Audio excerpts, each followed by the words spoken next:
The theme of this unconference, what does the future look like, is like a clairvoyant's dream. I'm not a clairvoyant, I'm not an astrologer, I don't have a crystal ball, but the amount of common sense and business experience kind of tells me the world is going through probably its most rapid and change, which is the magnitude of which has never happened in the past.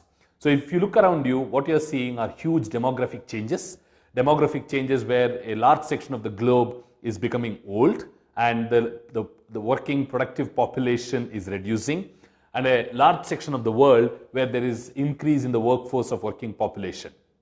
But then does it mean that part of the world, countries like India and China, where the workforce is, the productive population is increasing, will become the new economic superpowers?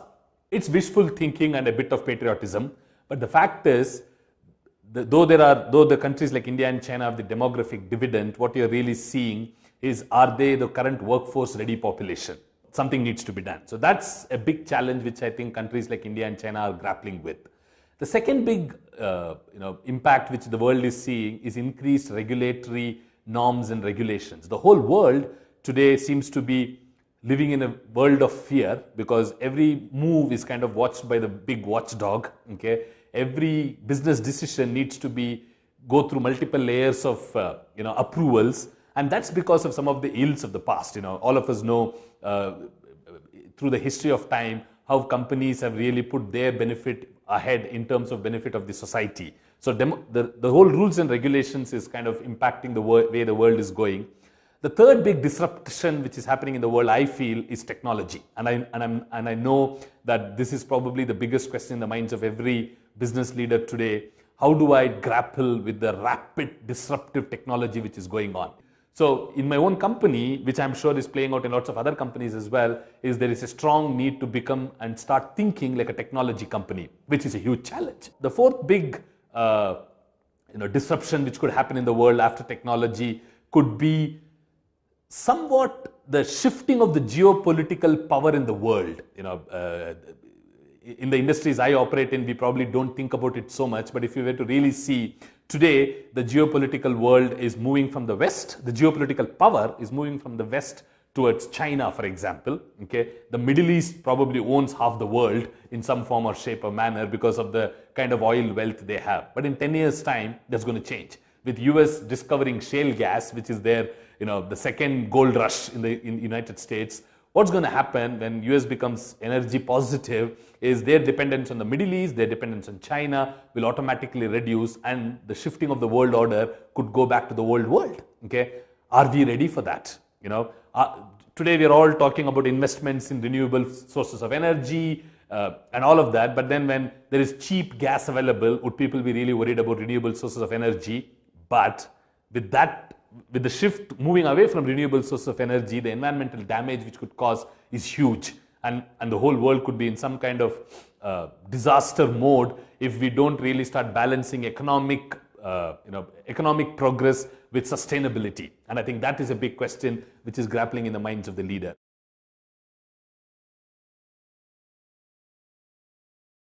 Let me move on to talk about what are some of the key skills the leaders of the future will need to be really successful and grapple with this VUCA world, as they call it. I think the first one is the ability to collaborate. When I say collaborate, collaboration sometimes can be termed very fluffy, but collaboration is about really walking 5 steps forward and waiting for the other person to come 5 more steps, because the world has really become flat. I know Tom Friedman spoke about the world becoming flat years ago, and he was probably like Copernicus who said the world was round, but today the world has really become flat and borders have really diminished. So if you have to really be successful, it is important to be able to collaborate and genuinely think of win-win when it comes to situations. Going back to collaboration, I think the other one which becomes very, very important is the ability to think globally. Ability to appreciate differences in people, ability to perceive what somebody brings to the table as they bring to the table, not what you want them to bring to the table, becomes very, very important. And another important aspect which will also be important from a diversity and inclusion practitioner perspective is there will be more women at the workplace, there will be more people of different cultures at the workplace. So how do you deal with that kind of diversity also becomes very, very important. The second big skill which probably all leaders need to know is with the millennials coming into the workplace, hierarchical, bureaucratic, red tape driven leadership won't work. I think it is really, really important to create an egalitarian leadership. The whole idea of influence without authority, I think, will become more pervasive, because the kid who comes out of school, who's probably in school today and comes into the workplace in 10 years, is not going to take orders like probably people of my generation or the past generation did. So that creating an egalitarian environment would be very, very important from a leader's perspective. The third one is ethical leadership, especially in countries like India, China, Latin America, the emerging economies of the world, the BRIC and the MIST countries as they call it. Business has always been done not in the most straight fashion, because of the dynamics of how the society was, but ethical leadership will become very, very important as multinationals start sprouting from these emerging economies. So our education system also probably needs to start teaching ideas around corporate governance, ideas around ethical leadership right from day one. The fourth important aspect, which is probably very, very important, is the ability to respond to change. When I say change sometimes can be, let's do change management and stuff like that. I'm not talking about that. Here I'm talking about, not bottle-sized change, but sachet-sized change. The bottom of the pyramid kind of change. Leaders need to fail fast. Leaders should go out, try stuff. If it doesn't work, learn from those lessons and move on to the next thing. There is no point in belaboring around failures. I think that's something which we have to learn. Otherwise, we will not succeed in this world. And the last another important criteria which all leaders need to have, I think which is universal, is humility. We've all known that through the years there are multiple biographies and histories of companies which have seen their downfall due to their arrogance, due to their inability to see what is happening around them. So the ability to deal with situations in a success, especially in a humble fashion, is very, very important. And the last one is technology, of course. How well do I really adapt to technology? How well do I, say that technology is there, I have to live with it, and I cannot deny the existence of technology, will make leaders successful in the future.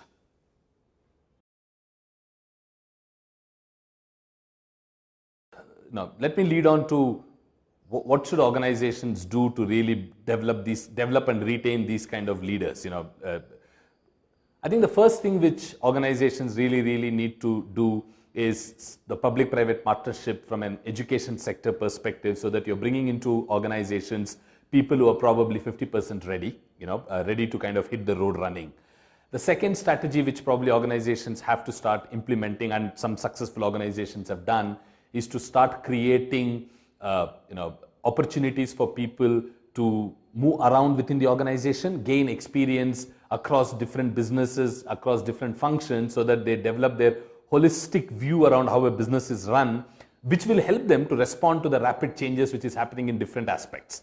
The third strategy which probably organizations have to look at is to increase the interaction levels between global teams. It is essential, because if you were to look at some of our Asian countries, not everyone does a gap year, not everyone takes time off and travels the world. So their world view is very limited, which is limited from the information sources they get. So to give them that experience of what it means to be in a global village, I think giving experience to opportunities for people to go around and learn different cultures will become very, very important.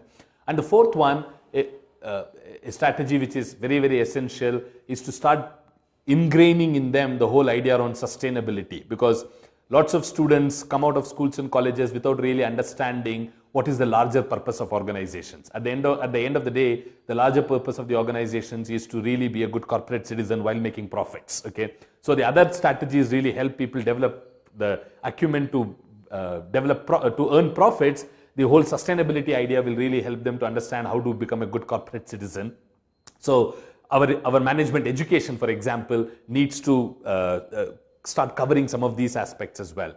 Then the other strategy which we should really start looking at is how do we relook at our learning and development methodologies. Today learning and development methodologies are evolving, but are they evolving at the rate at which the world is changing? Probably not. So relook at them. Are there different methods of developing people? We all talk about 70-20-10, but do organizations really implement 70-20-10 in the truest spirit? Okay, so that's another way of looking at this. And the fourth one, another big strategy is organizations need to start working with public policy makers, because public policy will dictate a lot as to what corporations will do in a country like India, for example, because you see an increasing clamor for affirmative action. Okay, does affirmative action result in a meritocracy getting impacted? I don't know. But then how do organizations work with public policy makers to ensure that whatever policy which is coming out is good for the customer, is good for the organizations, is good for the society, and is good for the country, is the way organizations need to look at some of the strategies to grapple with this ever-changing world.